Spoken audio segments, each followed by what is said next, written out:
What is the difference between wakeboarding and wakesurfing? This is the most common question I get on our boat. I'll break it down into 3 things: speed, rope length, and the board you use. First, speed.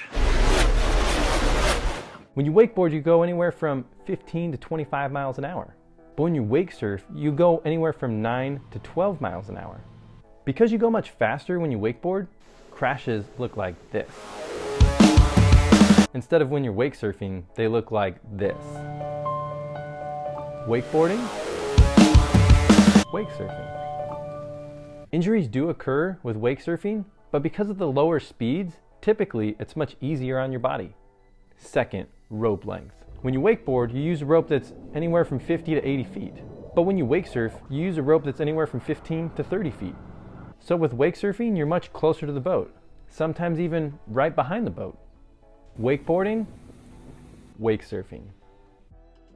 Wakeboarding, wakesurfing. Number 3, the board. This is a wakeboard consisting of the board, bindings, and fins. This is a compression molded board, and for water sports toys, it's actually pretty durable. And this is a Wakesurf board, just a board and some fins.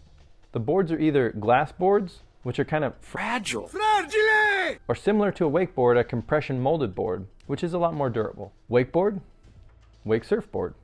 Wakeboard, Wakesurf board. Oh yes, you're right. The obvious thing, on a Wakesurf board, there aren't any bindings. You're probably wondering, how can you get up without any bindings? There's a trick to it. Click right here to find out how.